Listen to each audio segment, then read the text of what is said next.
As the sun dipped below the horizon on April 14, 1912, the RMS Titanic cut through the inky waters of the North Atlantic, her gleaming hull a testament to human ingenuity.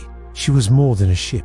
She was a floating city, a marvel of engineering that captured the imagination of a world on the brink of change. The largest moving object ever built by man, Titanic embodied the dreams and aspirations of an era that believed in the power of technology to conquer nature itself. In the grand salons and opulent dining rooms, the elite of society clinked champagne glasses, their laughter echoing through corridors adorned with intricate woodwork and crystal chandeliers. Below decks, in the steerage compartments, immigrants from across Europe huddled together, their hearts full of hope for a new life in America. The Titanic was a microcosm of the world itself, with rigid class divisions etched into her very design. As the night wore on, the air grew colder, and ice warnings crackled through the wireless room. But on the bridge, there was an air of invincibility. This was the unsinkable ship, after all. What harm could a little ice do to such a leviathan of the seas? At 11:40 p.m., fate intervened with brutal efficiency. The lookout's frantic call of iceberg, right ahead, came too late. The ship's starboard side scraped against the towering mass of ice, opening up a fatal wound in her hull. At first, there was disbelief. Passengers jolted from their sleep or their late-night reverie gathered on deck, some still in evening wear, others in nightgowns and slippers. They peered into the darkness, wondering what could have caused such a commotion on this floating palace of luxury. As the reality of the situation became clear, chaos began to unfold. The ship listed to one side, water pouring into her lower decks. In the bowels of the Titanic, brave men worked the pumps, fighting a losing battle against the relentless sea. Above, on the boat deck, a grim realization dawned. There weren't enough lifeboats for everyone on board. The call went out, women and children first. In the flickering light of distress flares, families were torn apart. Husbands kissed their wives goodbye. Fathers embraced their children one last time.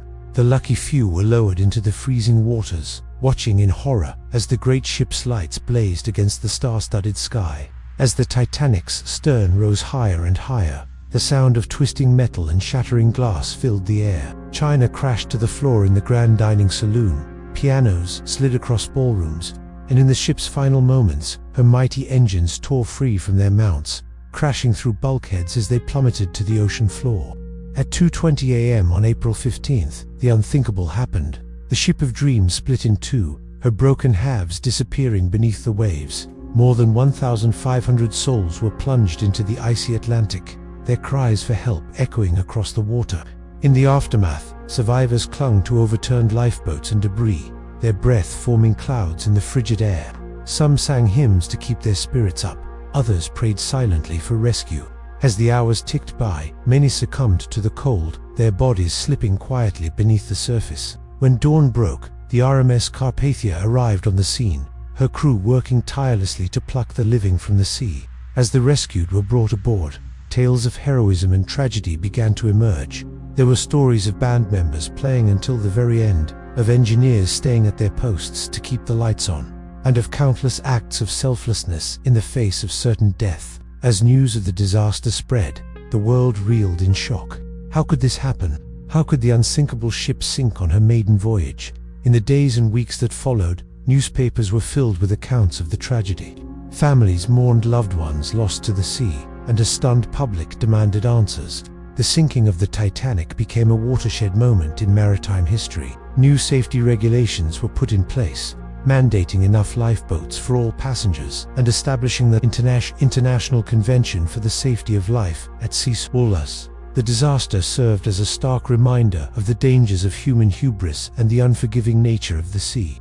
But the story of the Titanic didn't end on that cold April night. In the decades that followed, she became a part of our collective consciousness, a symbol of both the heights of human achievement and the depths of tragedy. Explorers and scientists were drawn to her final resting place, 2.5 miles beneath the surface of the Atlantic.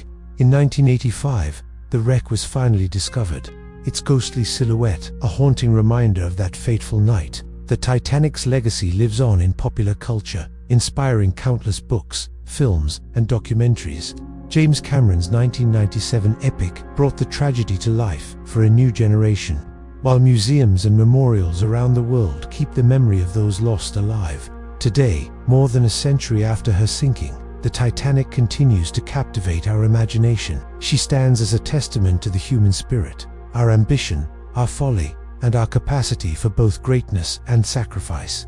In the end, the story of the Titanic is not just about a ship, it's about us. It's a reminder of our own vulnerability and the thin line that separates triumph from disaster. As we look back on that night in 1912, we are reminded of the lessons learned and the lives forever changed. The Titanic may have sunk beneath the waves, but her story continues to resonate, a cautionary tale of pride and a tribute to the resilience of the human spirit. In the quiet depths of the Atlantic, she rests, a silent sentinel to a world long past, and an eternal reminder of the power of nature and the fragility of human endeavor.